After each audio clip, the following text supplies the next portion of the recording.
올림픽에서 메달 수여식을 할 때 메달리스트 가운데서 가장 행복해하는 사람은 누구일 것 같습니까? 동메달리스트라고 합니다.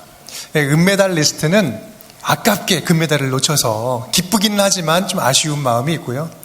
금메달리스트는 물론 기쁘죠. 기쁜데 대부분 신기록을 경신하지 못해서 아쉬운 마음이 있어서 마냥 이렇게 즐거워하지 않습니다. 그런데 동메달리스트는 메달을 못 받을 뻔했다가 떨어질 뻔했다가 메달리스트가 되니까요, 정말 해맑게 행복해하면서 감사한다, 그런 이야기가 있습니다. 탈무드에 이런 이야기가 나옵니다. 인생에서 무슨 손해를 보았는가, 일부분을 잃었을 때 나머지 있는 것을 생각하고 하나님께 감사하라. 만일 한 손을 다쳤으면 두 손을 다 다치지 않은 것을 하나님께 감사하라. 만일 한쪽 발을 다쳤으면 두 발 다 다치지 않은 것을 하나님께 감사하라. 만일 두 손과 두 발이 모두 다쳤다 해도 목이 부러지지 않은 것을 하나님께 감사하라. 만일 목이 부러졌다면 그 다음에는 염려할 것이 없다. 하나님이 천국에서 맞아주실 테니까. 그런 이야기가 있습니다. 감사할 이유는요, 항상 우리 곁에 있다라는 것을 말씀해주고 있습니다. 그 숨겨진 감사의 조건을 발견할 수 있는 사람만이 진정으로 행복한 사람이다라고 말할 수 있습니다. 오늘은 맥주 감사 주일입니다. 맥주 감사절은 한국교회 전통에서 7월 첫 번째 주일날 지킵니다. 유대력으로 따지면 77절, 그러니까 수학의 감사에서 드리는 감사절기를 배경으로 해서 우리 한국교회에서 지키는 감사절기입니다. 우리 한 해에 상반기를 보내면서 감사할 수확한 일들도 참 많이 있고, 또 한편으로는 많이 힘들고 어려운 일도 있었을 것입니다. 7월 첫 주일, 이 감사주일을 보내면서 우리 안에 숨어있는 감사의 조건들을 다시 한번 기억하면서 하반기를 하나님이 주시는 그 감사의 힘으로 채워갈 수 있는 저와 여러분이 될 수 있기를 주님의 이름으로 축원드립니다. 따라하겠습니다. 받을 은혜는 이미 다 받았습니다. 네, 우리 함께 읽겠습니다. 오늘 본문 말씀 다 함께 시작. 주께서 내게 주신 모든 은혜를 내가 여호와께 무엇으로 보답할까? 오늘 본문은 내게 주신 모든 은혜를 이미 주셨다라고 말씀을 합니다. 우리의 감사는 우리는 이미 은혜를 풍성히 받았다는 사실을 아는 것에서부터 시작한다는 것입니다. 우리가 하나님께 감사할 이유는 이미 충분합니다. 우리는 생명을 얻었고요, 하나님의 자녀로 구원받았습니다. 그리고 어제도 그제도 오늘도 은혜를 풍성하게 받고 있습니다.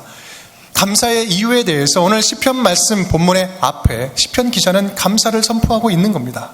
다 함께 시작. 여호와께서는 순진한 자를 지키시나니 내가 어려울 때 나를 구원하셨도다. 주께서 내 영혼을 사망에서 내 눈을 눈물에서 내 발을 넘어짐에서 건지셨나이다. 아멘. 나를 구원하셨도다. 나를 건지셨도다. 주께서 나를 구원하셨고 건지셨기 때문에 내가 지금 여기 있을 수 있습니다 라고 고백하는 겁니다. 2년 전 저와 제 아내의 고백이 바로 이 한 문장, 이 고백이었어요. 주님, 받을 은혜는 제가 이미 다 받았습니다. 미국에서 5년 반 동안 병원을 한 번도 가보지 못하다가 갑자기 한국에 들어와서 첫 번째 받은 건강검진에서 암이 발견된 거예요. 정말 놀랐습니다. 물론 암 때문에 놀라기도 했지만 더 소름이 끼쳤던 것은 제가 만약 미국에 계속 있었다면 저는 그냥 바로 직통으로 올라갔을 텐데 하나님께서 조금 더 살려주시려고 나를 한국으로 불러주셨구나, 그 생각이 드니까 너무나 감사한 겁니다. 그래서 그때는 이렇게 고백했습니다. 하나님, 저는 한국에 들어오게 하신 것만으로 제가 평생 받아야 할 은혜는 다 받았습니다. 저는 다 끝났어요. 더 바랄 게 없습니다. 지금부터 살아가는 것은 덤입니다. 덤. 저는 덤으로 사는 인생입니다. 이렇게 고백을 하니까요, 예전에 하던 나의 그 감사와는 차원이 다른 기쁨 기쁨이 밀려오고요. 차원이 다른 자유함이 밀려오는 겁니다. 우리가 흔히 감사하지 못하는 이유는 무엇일까요? 그것은 아직 덜 받았다는 겁니다. 아직 내가 받아야 되는데, 누려야 되는데, 이것은 충분히 내가 가져야 되는데 아직 그만큼 오지 않았기 때문에 감사하지 못하는 거예요. 전도서 1장 8절은 채워도 만족함이 없는 우리의 인생을 이렇게 이야기하고 있습니다. 다 함께 시작. 눈은 보아도 만족하지 않으며 귀는 들어도 차지 않는다. 우리의 욕심은요, 끝이 없습니다. 우리의 만족은 채워도 다 채워지지가 않아요. 끝이 안 납니다. 우리가 감사하지 못하는 이유는 감사를 받지 않아서, 감사할 이유가 없어서가 아니라 주신 은혜를 기억하지 못해서 그렇습니다. 주신 은혜에 눈을 돌리는 것이 아니라 아직 받지 않은 은혜에, 아직 받지 않은 것에 시선을 집중하기 때문에 항상 없는 거예요. 나는 이것도 없어, 저것도 없어, 이것도 아직 못했어.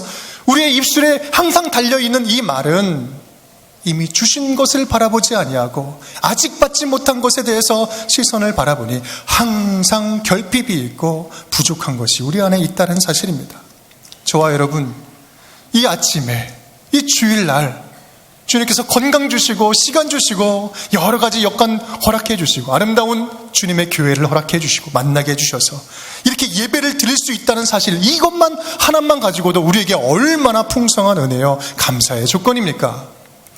우리가 감사할 때 오해하지 말아야 할 것이 있습니다. 그것은 뭐냐면, 성경은요 절대로 일이 잘 풀리거나 형통하거나 잘 나가는 것만을 은혜라고 이야기하지 않는다라는 사실입니다. 때로는 고난도, 어려움도, 고통도 오히려 그것이 내게 더 큰 유익입니다 라는 사실을 성경을 통해서 보여주시는 겁니다. 시편 119편 71절 말씀 다 함께 시작. 고난당한 것이 내게 유익이라. 이로 말미암아 내가 주의 율례들을 배우게 되었나이다. 아멘. 고난당한 것이 유익입니다. 왜냐하면 그것을 통해서 주님의 법을 배웠어요. 하나님을 만났습니다. 그렇다면 그것이야말로 어떤 것과도 비교할 수 없는 가장 큰 유익입니다. 때로는 도저히 받아들일 수 없는 고난, 고통, 아픔, 우리가 알 수 없는 하나님의 뜻 안에서 바라보면 바로 거기에 가장 큰 감사의 조건이 숨어 있을 수 있다는 사실입니다. 제가 잘 아는 한 목사님이 췌장, 12지장, 임파선까지 이미 암세포가 다 흩어져서 다 전이 되어서 말기 암, 위암 판정을 받은 목사님이 암 선고를 받고 지은 시를 잠깐 소개해 드리겠습니다. 나는 좋다. 내가 암병이라면 모든 환자들의 친구가 되어 좋다. 내가 치료된다면 그들에게 또한 희망이 되어 좋다. 치료되지 않는다면 주님의 부르심에 순종할 수 있어 좋다. 내가 암병이 아니라면 모든 사랑하는 사람에게 근심되지 않아 좋다. 나는 이 일로 내 인생을 돌아보며 단 한 번 위대한 결단할 수 있는 시간을 주셨음을 감사할 수 있어 나는 언제나 이래도 저래도 좋다. 이 감사 고백은 주님 고쳐주셨으니 감사합니다, 그것이 아니라 고통과 절망 가운데 이것이 내 병이 고쳐질 거라고는 전혀 확신할 수 없는 이 절망 가운데 있는 상황 속에서 나는 이래도 좋고 저래도 좋습니다, 이래도 감사요 저래도 감사요, 내 안에 있는 숨어있는 감사의 조건이 있습니다라는 고백이기에 저와 여러분에게 큰 감동과 도전을 주는 거라 생각합니다. 이 목사님은요 기적으로 살아나셔서 18년이 지난 지금 은퇴 목사님이 되셔서 건강하게 살고 계십니다. 감사로 암병을 이긴 그런 살아있는 간증입니다. 사랑하는 운정교회 성도 여러분, 감사의 이유가 없다고 말하지 맙시다. 우리는 이미 받았어요. 많이 받았어요. 풍성히 받았어요. 더 받을 것이 없을 정도로 우리는 누리고 있습니다. 건강도 받았고요, 물질도 받았고, 지금 저와 여러분 시간도 받았습니다. 가족도 자녀도 받았습니다. 교회도 만나게 해주셨어요. 지식도 주셨고 직분도 주셨습니다. 넘치는 축복도 주셨고, 또 우리가 원치는 않지만 근심과 또 고난도 받았습니다. 그 받은 모든 것 안에는 주님이 숨겨놓으신 감사의 조건이 있는 줄 믿습니다. 오늘 감사주의를 보내면서 그래서 우리가 해야 할 일은요 단 하나입니다. 뭐냐면 받은 복을 세는 것입니다. 이미 받은 복 따라하겠습니다. 받은 은혜는 다 갚을 수 없습니다. 우리 함께 읽겠습니다. 오늘 본문 말씀 시작. 내게 주신 모든 은혜를 내가 여호와께 무엇으로 보답할까? 아멘. 오늘 시편 기자는 주님의 은혜를 생각할 때 도저히 가만히 있을 수 없었습니다. 진정한 감사는요 보답하지 않고서는, 갚지는 않고서는 견딜 수 없는 그 마음이 뒤따르기 마련입니다.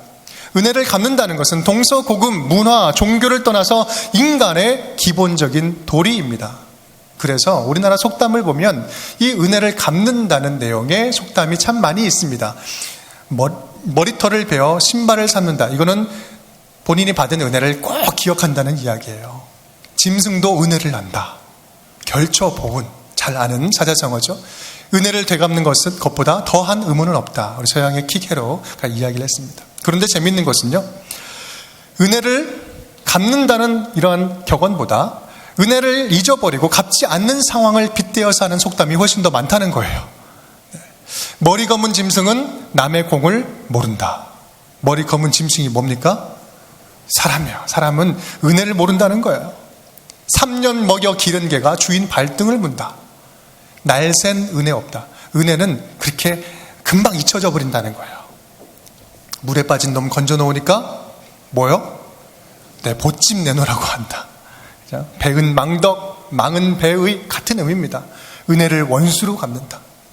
북한에 비슷한 경험이 있어요. 덕을 원수로 갚는다. 북한 버전입니다. 또 격언 가운데 갚을래야 다 갚을 수 없는 이러한 은혜를 이야기하는 속담도 있습니다. 다 함께 시작. 하루 은혜 100날에 다 갚지 못한다. 예. 하루 받은 은혜도 평생을 갚아도 갚지 못하는 은혜가 있는 거예요. 바로 대표적인 것이 무엇입니까? 부모님의 은혜죠. 다 갚아도 갚을 수가 없어요. 주님이 주신 구원의 은혜가 그렇습니다. 아무리 갚으려 해도 다 갚을 수가 없어요. 주님이 구원하신 은혜는 100날 갚아도 모든 것 다 드려도 갚을 수 없는 무한한 크신 사랑입니다. 맥주절의 배경이 되는 77절. 우리 이 감사 절기의 목적이 무엇일까요? 첫 수확물을 얻으면서 그것을 가지고 하나님께 예물을 드리면서 감사하는 겁니다. 주님이 주신 복을 기억하는 거예요. 그리고 이 주신 복을 즐거워하는 겁니다. 즐거워하면서 하나님께 또 보답해 올려드리는 것입니다. 너희들이 다 갚지는 못해도 기억은 해라. 그리고 이거 표현은 해라. 이 감사절을 통해서 주시는 말씀이에요. 그렇다면 어떻게 표현을 해야 된단 말입니까? 이 맥주절의 배경이 되는 우리 신명기 16장 말씀을 보면 이렇게 나옵니다. 우리 밑줄 친 부분만 함께 읽겠습니다. 시작.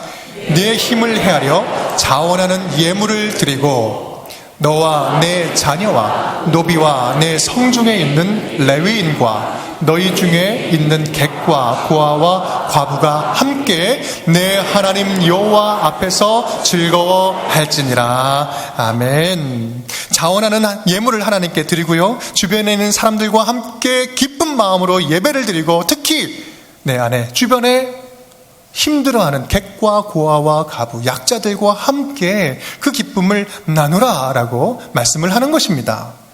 주신 은혜를 즐거워하는데 너만 즐거워하지 말고, 너만 그것을 누리지 말고 함께 나누면서 함께 즐거워해라 라고 주시는 말씀입니다. 여기서 우리는요, 이 감사절에 담긴 중요한 의미를 발견할 수 있어요. 하나님이 주신 은혜는 우리는 다 갚을 수는 없습니다.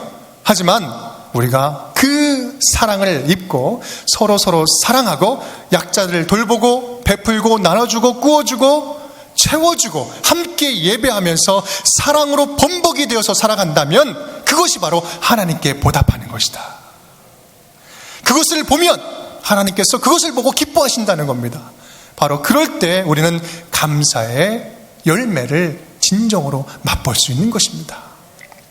우리가 피 피차 서로 사랑의 빛 외에는 지지 말자라고 이야기를 합니다. 사랑의 빚은 지는 겁니다. 어쩔 수 없이 지는 겁니다. 이미 하나님께로부터 우리는 많은 사랑의 빚을 졌어요. 다 갚을 수 없습니다. 이 빚진 사랑을 누구에게 갚습니까? 주변에 우리가 함께 갚는 거예요. 서로 갚고 부족한 자에게 갚고 나의 필요가 필요한 그자에게 하나님의 사랑을 전할 때 하나님의 풍성한 은혜가 우리 가운데 넘치는 것입니다.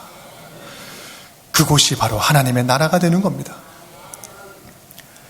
하나님께 대한 은혜와 감사 우리는 다 갚을 수 없습니다. 다만 바라기는 우리 운종교회 이 공동체 안에서 하나님의 그 사랑을 서로 풍성히 나눌 수 있기를 바랍니다. 주님께 보답하는 마음으로 서로 뜨겁게 사랑하며 사랑으로 뒤범벅되어 우리의 사랑이 필요한 자들에게 사랑을 전할 때 하나님이 가장 기뻐하시고 놀라운 은혜로 가득 채워주시게 될 줄 믿습니다. 우리 따라하겠습니다. 더욱 감사하겠습니다. 함께 읽겠습니다. 빌립보서 4장 6절 7절 말씀 다 함께 시작. 아무것도 염려하지 말고 다만 모든 일에 기도와 간구로 너희 구할 것을 감사함으로 하나님께 아뢰라. 그리하면 모든 지각에 뛰어난 하나님의 평강이 그리스도 예수 안에서 너희 마음과 생각을 지키시리라. 아멘. 하나님께 감사한다는 것은요, 이 받은 은혜에 단순하게 보답하는 정도, 그것이 아닙니다. 하나님께 감사한다는 것은요, 조건과 상관없이 선취적으로 선포하는 거예요. 선취적인 믿음의 표현입니다. 선취적 신앙이란 미리 이루어질 것을 알고 감사함으로 먼저 선불로 선포하면서 드리는 믿음입니다. 하나님의 일하시는 것을 믿기 때문에, 하나님의 완전하심을 믿기 때문에, 하나님께서 기뻐하시는 일이라면, 하나님께서 기뻐하시는 뜻이라면 그것은 반드시 이루실 줄 믿습니다. 믿음으로 선포하면서 나아가는 게 감사로 먼저 나아가는 선취적 믿음이에요. 이것은 하나님의 뜻 안에 있는 자만 드릴 수 있는 강력한 믿음의 표현입니다. 하나님의 뜻 안에서 드리는 감사는 영적인 파워가 있어요. 영적인 에너지가 있습니다. 신령한 능력이 있습니다. 삶을 구원하는 에너지가 있고요, 초월하는 사랑의 에너지가 있습니다. 삶을 변화시키는 에너지가 있고 행복한 에너지가 이 감사를 통해서 드러나는 것입니다. 데살로니가전서 5장 16절에서 17절 말씀, 잘 아는 말씀 함께 읽겠습니다. 시작. 항상 기뻐하라, 쉬지 말고 기도하라, 범사에 감사하라. 이것이 그리스도 예수 안에서 너희를 향하신 하나님의 뜻이니라. 아멘. 아멘. 감사할 때 비로소 우리는 신령하고 영적인 능력을 경험할 수 있습니다. 예수님도요, 오병이어의 기적 앞에서 그는 먼저 오늘 떡과 포도주를 들고 축사하신 것처럼 물고기와 보리떡 5개를 들고 먼저 축사를 하십니다. 축복기도와 감사기도를 드리시고 나눠주기 시작합니다. 그럴 때 2만 명이 넘는 사람들이 먹고 마시는 기적을 경험합니다. 하나님의 뜻 안에서 감사가 먼저 선포되고 있는 것입니다. 예수님은 나사로의 그 무덤 앞에서도 동일한 일을 행하십니다. 요한복음 11장 말씀 다 함께 밑줄 친 부분만 읽겠습니다. 시작. 아버지여, 내 말을 들으신 것을 감사하나이다. 아멘. 예수님은 아버지, 내 기도를 들어주시니 감사합니다 라고 먼저 감사 기도를 드리고 그 다음에 외칩니다. 나사로야, 나오너라 라고 이야기합니다. 죽은 자가 살아나는 신령한 능력, 부활의 능력, 하나님께서 나사로의 죽음과 부활을 통해서 이루실 영광을 지금 예수 그리스도를 통해서 나타내시니 감사합니다. 이 구원의 길을 주여 열어주시니 감사합니다. 하나님이 하실 그 뜻과 계획을 먼저 알고 선포하면서 감사할 때 나사로가 일어나는, 죽은 자가 일어나는 기적을 경험하는 것입니다. 예수 그리스도의 부활 사역이 감사로 시작하고 있다는 사실을 분명히 기억하시길 바랍니다. 예수님이 10명의 나병 환자를 다 고쳐주셨습니다. 그런데 그 중에 단 한 사람만 돌아와서 예수님의 발 앞에 엎드려서 감사로 들어옵니다. 그때 예수님이 뭐라고 이야기하십니까? 내 믿음이 너를 구원하였느니라. 아니, 그는 이미 병고침을 받았어요. 그뿐만 아니라 9명 모두가 10명 다 병고침을 받았습니다. 하지만 영혼이 구원되는 것은 감사함으로 나온 그 단 한 사람만 영혼이 구원되었어요. 감사는 몸도 고칠 뿐만 아니라 영혼을 구원시켰습니다. 감사가 그렇게 중요합니다. 감사에는 부활의 에너지가 있습니다. 감사는 다시 살리는 힘이 있습니다. 감사할 때 식어져 있는 기도가 부활하는 것이고, 감사가 우리의 신앙을 다시 회복시킵니다. 감사할 때 사라진 기쁨도 다시 되살아나고요, 감사가 우리의 깨어진 관계를 부활시킵니다. 지독한 가난과 질병과 좌절과 실패 가운데 있습니까? 지극한 감사로 이길 수 있기를 간절히 축복합니다. 주님, 나의 이 가난이, 너무나 불편하고 힘든 이 가난이, 주님 감사합니다. 이 가난이 아니었으면 주님을 몰랐을 것 같아요. 주님, 너무나 아파요. 지금 너무나 고통스럽고 아픈데 주님, 이 아픔이 감사합니다. 이 아픔이 아니었으면 내가 세상에서 제일 잘난 줄 알았었던 것 같아요. 주님, 나의 이 실패가 너무나 고통스럽습니다. 너무나 아픕니다. 그런데 이 실패에 감사합니다. 이 실패가 없었다면 저는 교만이라는 지옥에서 지금도 헤어나오지 못했을 거예요. 감사가 가난과 아픔과 좌절과 실패로 가득한 우리의 인생을 다시 부활시켜서 주님 앞에서 다시 시작하게 하실 줄을 믿습니다. 이지선 자매의 간증을 한 부분을 잠깐 읽으면서 말씀을 마치려고 합니다. 이지선 자매는 우리가 잘 알듯이 불의의 사고로 교통사고를 당하면서 목숨은 건졌지만 전신에 화상을 입고 불구의 몸이 되었습니다. 그녀는 훗날 믿음으로 회복된 후에 이렇게 간증을 합니다. 제가 읽겠습니다.